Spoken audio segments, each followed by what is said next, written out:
Chapter 1 ઘન અવસ્થાના દાખલાઓ 3 ભાગમાં દાખલાઓની ચર્ચા કરેલી. હવે આ લેક્ચર 4માં આપણે અન્ય જે દાખલાઓ છે એની ચર્ચા કરશું.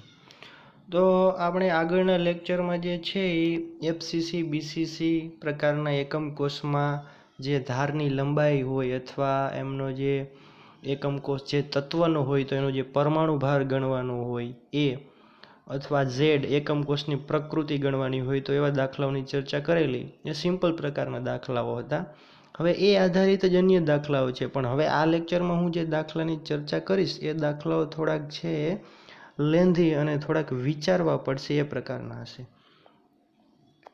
તો 3 માર્કમાં પૂછાઈ શકે એવા દાખલાઓ છે. ખાસ કરીને 3 માર્કમાં આઈએમપી કહી શકાય એવા દાખલાઓ છે. તો સ્વાધ્યાય 1.24 દાખલો મેં લીધેલો છે કે એલ્યુમિનિયમ સમઘનીય સમૃદ્ધ સંકુલિત રચનામાં સ્ફટિકીકરણ પામે છે.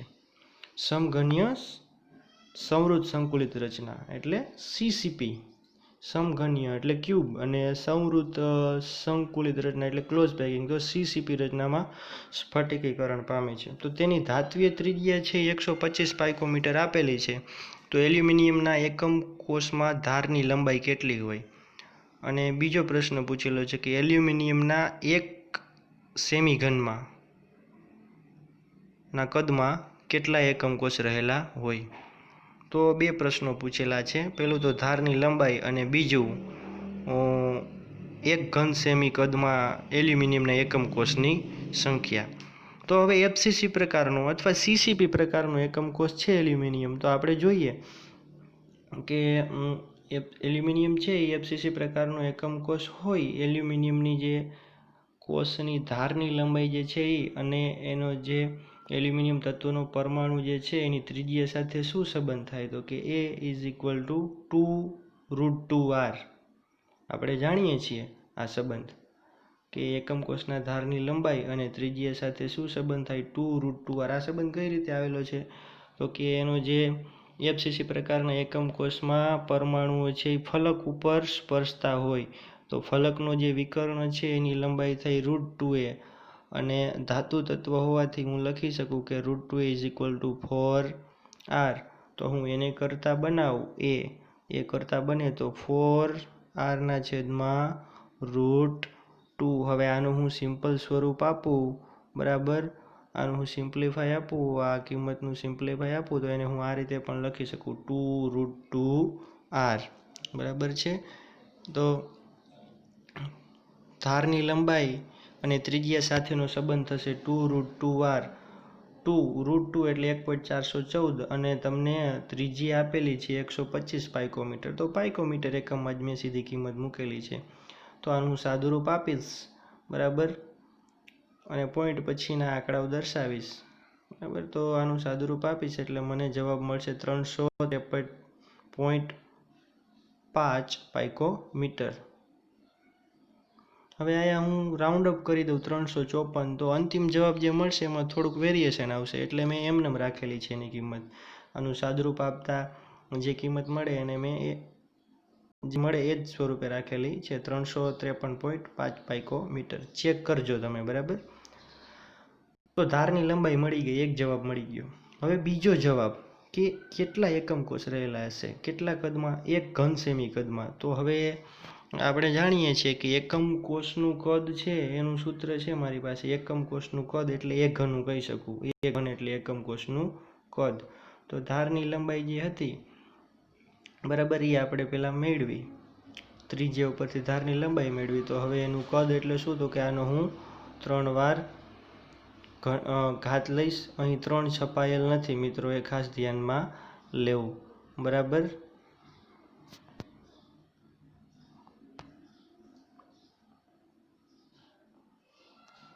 હોલ ક્યુબ આવશે 3.353.5 ગુણ્યા 10⁻10 સેન્ટીમીટરનો ઘન. તો અહીં મેં શું કરેલું? તો કે અહીં જે પાઇકોમીટરમાં જે ત્રિજ્યા જે લંબાઈ મેળવેલી ધારની લંબાઈ એને અહીં મેં સેન્ટીમીટરમાં કન્વર્ટ કરી નાખ્યા. કારણ કે તમે જોશો તો અહીં આપણને જે કદ આપેલું છે એ કદ છે એ સેન્ટીમીટર એકમમાં આપેલું છે, સેમી ઘનમાં. તો પાઇકોમીટરને હું સેન્ટીમીટરમાં કન્વર્ટ કરીશ તો 1 પાઇકોમીટર બરાબર 10⁻10 બરાબર છે. તો આનું સાદુરૂપ આપશું એટલે જે સાદુરૂપ છે 442 × 10⁻25 સેમી ઘન છે એ મળશે. તો આ શું થયું? આ થયું 1 એકમ કોષનું કદ. તો આટલું કદ હોય ત્યારે 1 એકમ કોષ હોય તો આપણે કેટલું આપ્યું છે? 1 ઘન સેમીમાં કેટલા એકમ કોષ હોય? સિમ્પલ તિરાસી મૂકવાની કે આટલું કદ છે એમાં 1 એકમ કોષ, તો 1 ઘન સેમી કદમાં કેટલા એકમ કોષ? તો એકમ કોષની સંખ્યા ક્રોસ ગુણાકાર થશે 1 × 1 અને આ જે મોટી કિંમત જે છે એ છેદમાં આવશે. તો એકમ કોષની સંખ્યા બરાબર 1/442 × 10⁻25. તો એનું સાદુરૂપ આપશું તો મને જવાબ મળશે 2.26 × 10⁻22. એકમ કોષની સંખ્યા એટલે એનો એકમ હોય નહીં, આ સંખ્યા છે. તો ફરીથી જોઈએ કે ધારની લંબાઈ જોતી હતી. ધારની લંબાઈ એટલે એ, તો એનો ત્રિજ્યા સાથે જે સંબંધ હોય એફસીસી પ્રકારના એકમ કોષમાં એ સૂત્ર મૂકેલું અને એને સોલ્વ કર્યું એટલે મને ધારની લંબાઈ મળી. ત્યારબાદ એકમ કોષની સંખ્યા જોઈ છે. તો તમને આટલું કદ આપેલું છે કે આટલા કદમાં કેટલા એકમ કોષ? તો 1 એકમ કોષનું હું કદ મેળવીશ. એકમ કોષનું કદ એટલે એ ઘન, કારણ કે લંબાઈ, પહોળાઈ અને ઊંચાઈ સમઘનીય પ્રકારના એકમ કોષમાં સરખી હોય. લંબાઈ, પહોળાઈ અને ઊંચાઈ બરાબર, લંબાઈ, પહોળાઈ અને ઊંચાઈ સરખી હોય એટલે એ બરાબર બી બરાબર સી હોય. ત્રણેય જે છે અક્ષીય અંતર સરખા હોય એટલે હું એ ઘન છે એ લખી શકું બરાબર. તો એ જે મને કિંમત મળી આ ધારની લંબાઈ એનો હું ઘન લઈશ તો મને કિંમત મળશે 442 × 10⁻25 સેન્ટીમીટર ઘન. અહીં પાઇકોમીટરમાંથી સેન્ટીમીટરમાં કેમ મેં કન્વર્ટ કરેલા છે? તો કહેશે કે મને જે આ બીજો જવાબ જે મારે મેળવવાનો છે એ બીજા જવાબમાં જે એલ્યુમિનિયમનું કદ આપેલું છે એ 1 ઘન સેમી આપેલું છે અને અહીં આપણને જે ધારની લંબાઈ મળે છે એ પાઇકોમીટરમાં મળે છે. તો પાઇકોમીટરને મેં સેન્ટીમીટરમાં કન્વર્ટ કરેલું છે અને અહીં જે છે એ છપાયેલું નથી. ફોટો પાડતી વખતે ઘન છે એ ઇરેઝ થઈ ગયેલો છે એટલે ખાસ ધ્યાન રાખજો. બસ પછી સિમ્પલ તિરાસી છે કે આટલું જે હોય એકમ કોષનું કદ તો 1 એકમ કોષ કહી શકાય. તો આપણે આપેલું છે કે 1 ઘન સેમીમાં કેટલા એકમ કોષ હોય? તો જવાબ મળે છે 2.26 × 10⁻22. પણ જો હું અહીં રાઉન્ડ અપ કરીને 354 પાઇકોમીટર લઉં તો મને જવાબમાં વેરિએશન મળશે 2.25 × 10⁻22. બંને સાચા ગણાય. ત્યારબાદનો પ્રશ્ન છે એક કોયડો 1.3 ઉદાહરણ જે છે એ આપેલું છે. થોડુંક અઘરું એક્ઝામ્પલ છે એટલે 3 માર્કમાં પૂછાઈ શકે. એક તત્વની રચના અંતકેન્દ્રિત સમઘનીય છે અને તેના કોષની ધાર 288 પાઇકોમીટર છે. અંતકેન્દ્રિત એટલે બીસીસી પ્રકારનો એકમ કોષ આપને આપેલો છે અને તેના કોષની ધારની જે લંબાઈ જે છે એ આપણને આપેલી છે 288 પાઇકોમીટર. તત્વની ઘનતા આપેલી છે 7.2 ગ્રામ પ્રતિ સેમી ઘન. જો અહીં તત્વની ઘનતા આપેલી છે, એકમ કોષની ઘનતા આપેલી નથી. આપણી પાસે જે મેન સૂત્ર છે એ એકમ કોષની ઘનતા માટેનું છે અને અહીં આપણને તત્વની ઘનતા આપેલી છે. તો તત્વના 208 ગ્રામમાં કેટલા પરમાણુ હશે? તો આ દાખલામાં થોડુંક વિચારવું પડે એટલે આ દાખલો છે ગોખી જ નાખજો મિત્રો. બીસીસી પ્રકારનો એકમ કોષ છે. એ એકમ કોષની ધારની લંબાઈ આપણને 288 પાઇકોમીટર આપેલી છે અને તત્વની ઘનતા આપેલી છે બરાબર. તો આ જે તત્વ છે એ 208 ગ્રામ દળનું લીધેલું છે કે તત્વના 208 ગ્રામમાં કેટલા પરમાણુ હશે? પરમાણુની સંખ્યા ગણવાની છે. તો સૌ પ્રથમ જે એકમ કોષની ધારની લંબાઈ આપેલી છે એના ઉપરથી હું એકમ કોષનું કદ ગણીશ. એકમ કોષનું કદ એટલે એ ઘન 288 પાઇકોમીટરનો ઘન એટલે પાઇકોમીટરને મેં સેન્ટીમીટરમાં કન્વર્ટ કરેલા છે કારણ કે અહીં મને ઘનતા છે એ ગ્રામ પ્રતિ સેમી ઘનમાં આપેલી છે એટલે બરાબર. તો આનું સાદુરૂપ આપીશ એટલે 2.39 × 10⁻23 સાદુરૂપ છે એ રીતે મેં આપેલું છે. કન્વર્ટ યોગ્ય સાર્થક અંક પોઈન્ટ પછીના એક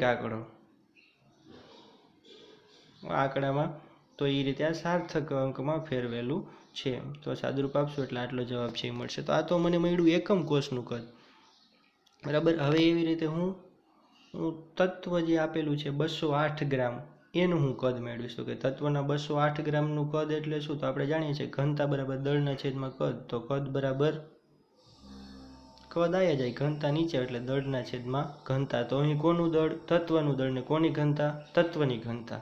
તત્વનું દળ કેટલું છે? 208 ગ્રામ. તત્વની ઘનતા કેટલી છે? 7.2.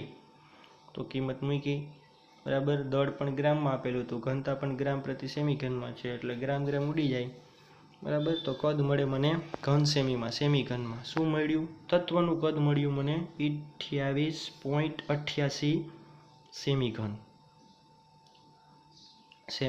ઘન. તો હવે મારે ગણવાની છે એકમ કોષની સંખ્યા, બરાબર. ગણવાના છે પરમાણુઓ, તત્વના પરમાણુઓ. 208 ગ્રામમાં જે તત્વ જે છે એના કેટલા પરમાણુ એ ગણવાનું છે. પણ એ ગણતા પહેલાં મારે ગણવાની છે એકમ કોષની સંખ્યા.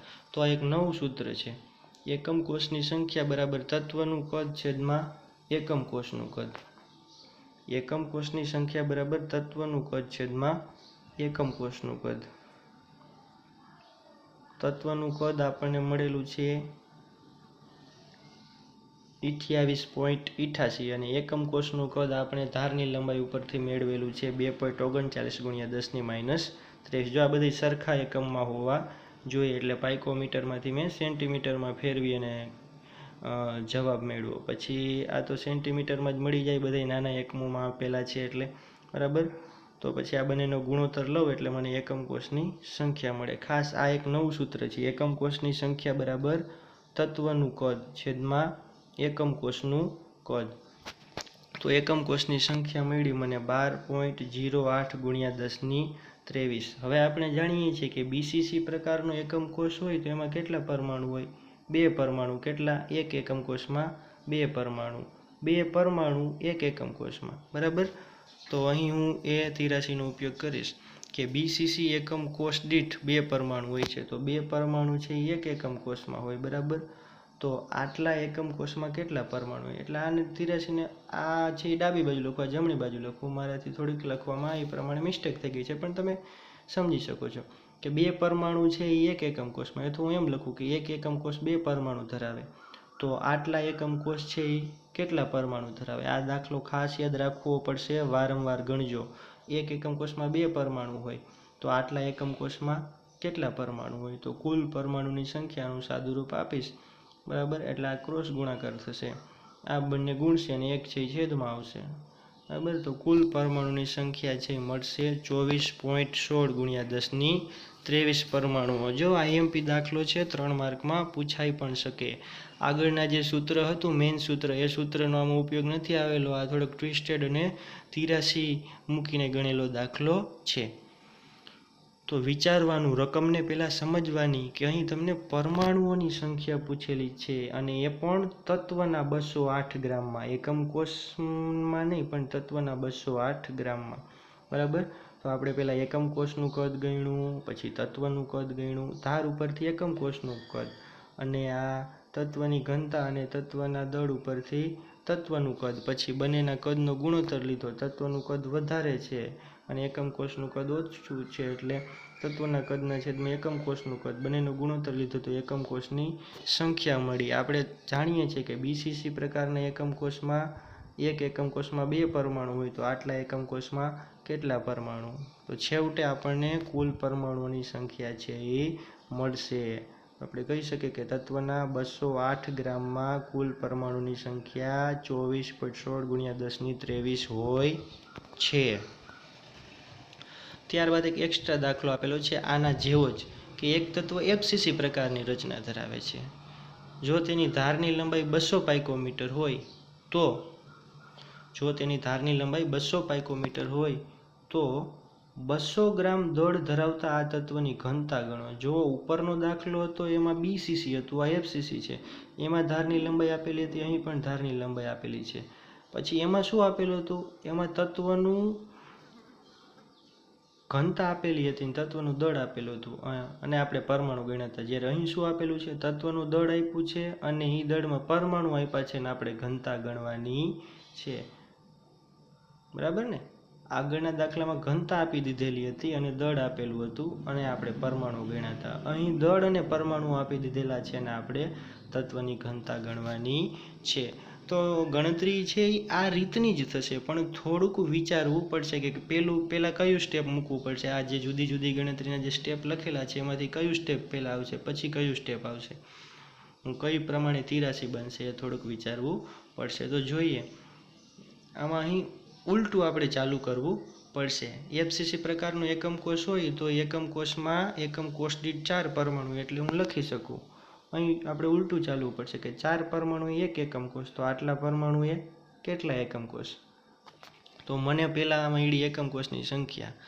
ઓમાં આપણે એકમ કોષની સંખ્યા મળી અને પછી પરમાણુ ગણ્યા હતા. અહીં આપણે પરમાણુની સંખ્યા આપી દીધેલી છે એટલે આપણે એના ઉપરથી એકમ કોષની સંખ્યા મેળવીશું. ઉલટું ચાલ્યા. બરાબર, 4 પરમાણુ એક એકમ કોષ, તો આટલા પરમાણુ એ કેટલા એકમ કોષ, તો મને મળી ગઈ એકમ કોષની સંખ્યા. હવે એકમ કોષની સંખ્યા ઉપરથી હું તત્વનું કદ મેળવીશ. આગળ આપણે સૂત્ર હતું કે એમાં શું હતું, તો એમાં આપણે આ બંને કિંમત જાણતા હતા અને એકમ કોષની સંખ્યા મળી હતી.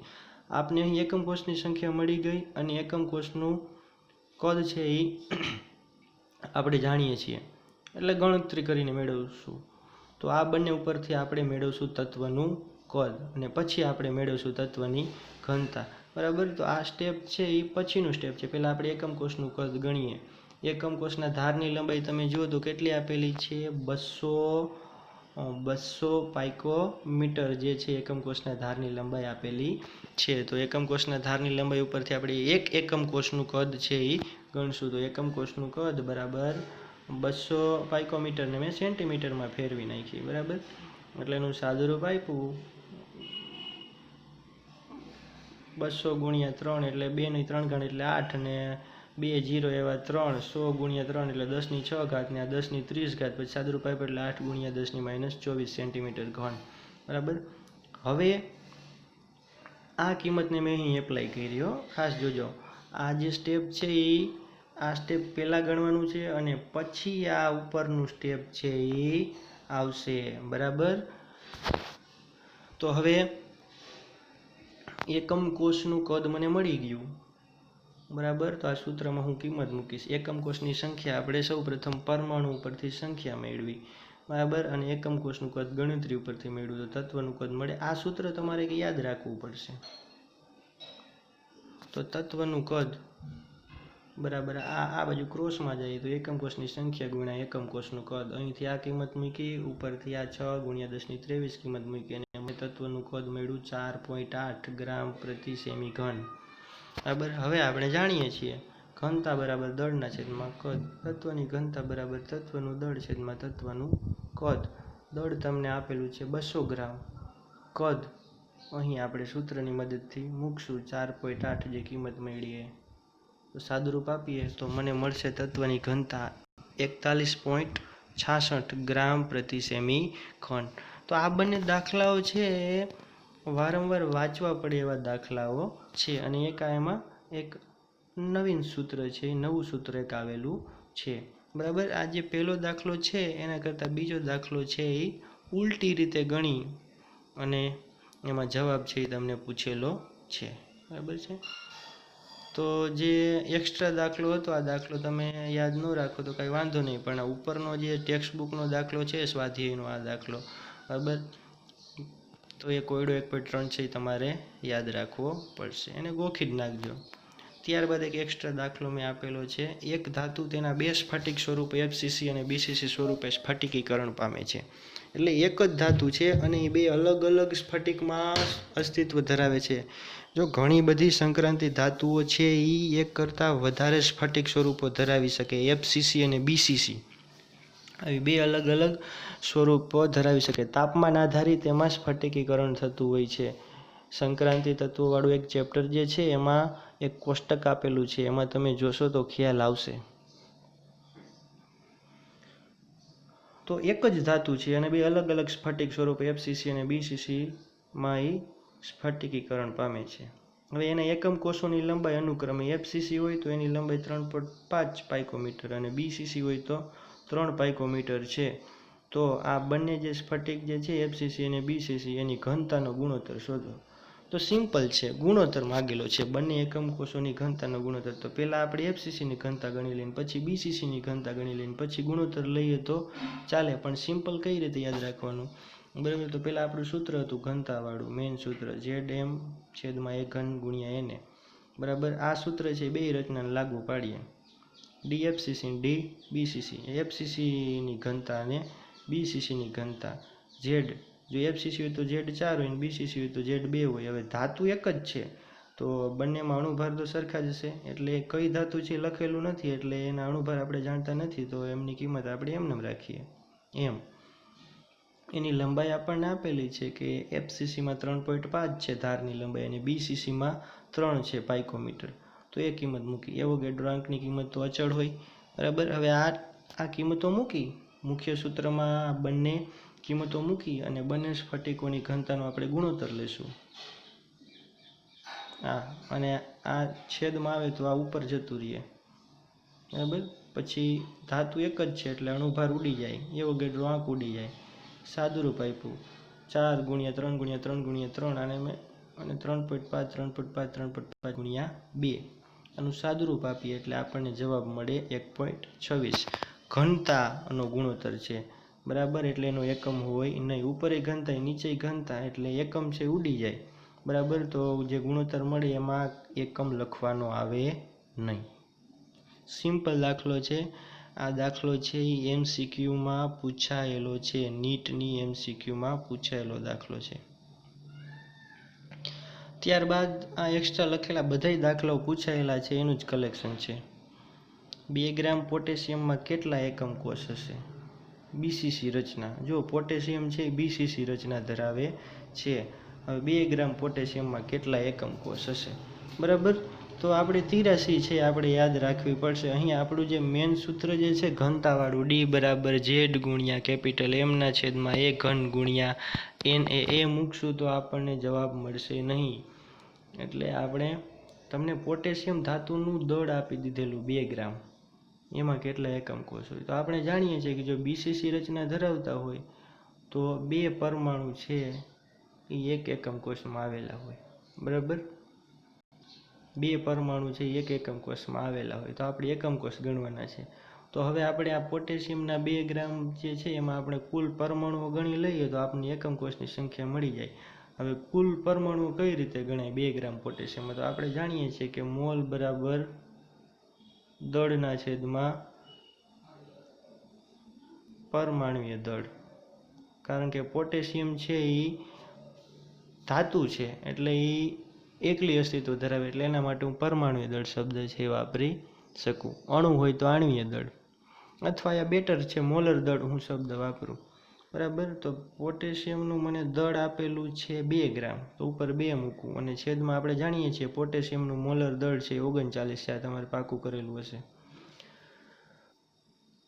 હવે આનું સાદુરૂપ આપું તો મને મોલ મળે, બરાબર? 2/39નું સાદુરૂપ આપું તો મોલ મળે. અને એ મોલ સંખ્યાની હું એવોગાડ્રો આંક વડે ગુણું 6.022 × 1023 તો મને કુલ પરમાણુની સંખ્યા મળી જાય. 2 ગ્રામ પોટેશિયમમાં મને કુલ પરમાણુની સંખ્યા મળી જાય. જોઈએ અહીં મેં એ જ કરેલું છે. 2 ગ્રામ પોટેશિયમમાં રહેલા પરમાણુની સંખ્યા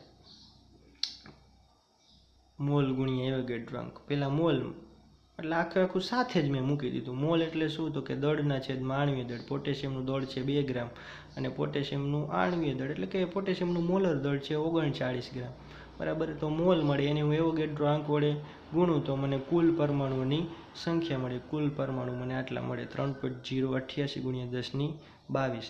તો આપણે જાણીએ છીએ કે 2 પરમાણુ 1 એકમ કોષમાં હોય તો આટલા પરમાણુ હોય તો કેટલા એકમ કોષ હોય, બરાબર? એકમ કોષની સંખ્યા બરાબર આ જે પરમાણુ મળે એને હું આ 2 પરમાણુ એટલે આ 83 છે એનું અહીં સોલ્યુશન કરેલું છે, એને સોલ્વ કરીએ, બરાબર? ક્રોસ ગુણાકાર થશે, આ ઉપર જશે અને 2 છે એ છેદમાં આવશે. તો સાદુરૂપ આપશું તો મને મળશે 1.54 × 1022 એટલા એકમ કોષો છે એ પોટેશિયમના 2 ગ્રામ દળમાં રહેલા હશે. તો આ પણ એક MCQમાં પૂછાઈ ગયેલો પ્રશ્ન છે. ત્યારબાદ છે 1 ગ્રામ NaClમાં એકમ કોષની સંખ્યા કેટલી હોય. આગળ હતું 2 ગ્રામ પોટેશિયમમાં, તો એ તત્વ હતું. અહીં અણુ આપેલો છે NaCl, અણુ કહેવાય સંયોજન. કયા પ્રકારનું NaCl એકમ કોષ છે એ તમને આપેલું નથી, તો તમને ખ્યાલ હોવું જોઈએ કે NaCl છે એ FCC પ્રકારનું એકમ કોષ છે. NaCl છે FCC રચના ધરાવે છે. વારંવાર આગળ ચર્ચા કરેલી છે. તો FCC પ્રકારના એકમ કોષ માટે Z બરાબર 4 હોય, બસ એનો જ ઉપયોગ કરવાનો છે. બરાબર છે. તો 1 ગ્રામ છે એને એના ઉપરથી પહેલાં મેં મોલ ગણ્યા. મોલ બરાબર દળના છેદમાં આણ્વીય દળ, દળ 1 ગ્રામ, અને NaClનું આણ્વીય દળ 58.5, કારણ કે Na છે એ 23 હોય. આ બધું તમે જાણો છો, 11મા ધોરણનો કન્સેપ્ટ છે. અને Cl છે 35.5 હોય. બરાબર, આટલું U હોય એટોમિક માસ યુનિટ. તો આ બંનેનું આપણે ટોટલ કરીએ તો મને 58.5 ગ્રામ પ્રતિ મોલ મળે. તો મને મળી ગઈ મોલ સંખ્યા. પછી એમાં હું ગણું અણુઓની સંખ્યા. બરાબર, એટલે આનું મેં સાદુરૂપ નથી આપ્યું, એને સીધું જ અહીંયા લીધેલું છે. એ મોલને હું એવોગેડ્રો આંક વડે ગુણું તો મને મળે અણુઓની સંખ્યા. હવે આનું આપણે છેલ્લે જ સાદુરૂપ આપીએ, વારંવાર સાદુરૂપ આપવું કેલ્ક્યુલેટર કરતાં, છેલ્લે સાદુરૂપ આપીએ, બધી કિંમતોને આમ ખેંચતા જઈએ તો પણ ચાલે. અણુઓની સંખ્યા મળી આટલી. બરાબર, તો હવે આપણે જાણીએ છીએ કે NaClના સ્ફટિકમાં 4 અણુઓ હોય એક એકમ કોષ બરાબર. બરાબર, તો આટલા અણુઓ બરાબર કેટલા એકમ કોષ? એકમ કોષની સંખ્યા બરાબર ક્રોસ ગુણાકાર થશે, આ ઉપર જશે 1 ગુણ્યા 6.0/10^23, 4/58.5, એટલે આટલી સંખ્યા છે. 2.57 ગુણ્યા 10^21 સંખ્યા છે એ મને એકમ કોષની મળશે. તો આપ જે દાખલાઓ જે છે, જે પોટેશિયમ વાળો, પછી સોડિયમ ક્લોરાઇડ વાળો, તો એમાં આપણે એને જે તત્વ આપેલું હોય અથવા જે સંયોજન આપેલું હોય એ કયા પ્રકારની રચના ધરાવે છે એ કદાચ આપેલું ન હોય તો આપણને ખ્યાલ હોવો જોઈએ. બરાબર, મોટા ભાગની જે પ્રથમ સમૂહમાં આવેલી જે આલ્કલી ધાતુઓ છે, લીના કાર્બન કિસને ફાળા, lithium, sodium, potassium, caesium, francium, એ બધી BCC રચના ધરાવે છે. બરાબર, કેવી રચના? BCC રચના ધરાવે છે. અને NaCl છે એ તો FCC પ્રકારની રચના ધરાવે છે, એ તો આપણે વારંવાર ચર્ચા કરેલી છે. બરાબર, એ સીઝિયમ ક્લોરાઇડ છે તો એ પણ BCC રચના ધરાવે છે. તો આવા અમુક સંયોજનો જે કયા પ્રકારની રચના ધરાવે છે, એકમ કોષની રચના, એ તમારે યાદ રાખવું પડે. બસ, તો આ એક 83 વાળો દાખલો છે. આમાં આપણે ઘનતાવાળા સૂત્રનો ઉપયોગ કરશું તો જવાબ નહીં મળે. ત્યારબાદ આ પ્રશ્ન છે એ પણ પૂછાઈ ગયેલો છે. બરાબર, તો આ એક એક્સ્ટ્રા દાખલો હતો, અને એની ઉપરનો જે આ દાખલો છે સ્વાધ્યાયનો છે. બરાબર, તો આ દાખલો છે એ તમે કમ્પ્લીટ ગોખી નાખજો. કોયડો 1.3 અને કોયડો અને આ સ્વાધ્યાય 1.24. અન્ય દાખલાઓ જો યાદ ન રહીએ તો કાંઈ વાંધો નહીં, પણ આ 1.24 અને 1.3 જે છે એ ટેક્સ્ટ બુકના દાખલાઓ હોવાથી તમારે કમ્પ્લીટ કરવાના રહેશે. અન્ય દાખલાઓ એક્સ્ટ્રા જે લખેલા છે એ MCQમાં પૂછાઈ ગયેલા દાખલાઓ છે, જુદી જુદી કોમ્પિટિટિવ એક્ઝામના એ દાખલાઓ છે. તો આ પ્રકારના દાખલો પૂછાવાની સંભાવના છે એ બોર્ડમાં મહત્તમ હોય છે, એટલે આમને વારંવાર રિપીટ કરવા. જો કોઈ પ્રશ્ન હોય, બરાબર, તો વોટ્સએપ ઉપર મેસેજ કરીને પણ આપ મને જણાવી શકો છો. તો એક ભૂલ હતી એ તમે ખાસ ધ્યાન રાખજો. ભૂલ નથી પણ ફોટોમાં એ જે એનું જે પિક્ચરમાં જે છે એ આવેલું નથી, એટલે અહીં જે 3 ઘાત હોય, બરાબર, એ તમે લેસનમાં નહીં લખી હોય તો એ ખાસ કરેક્શન કરી લેજો.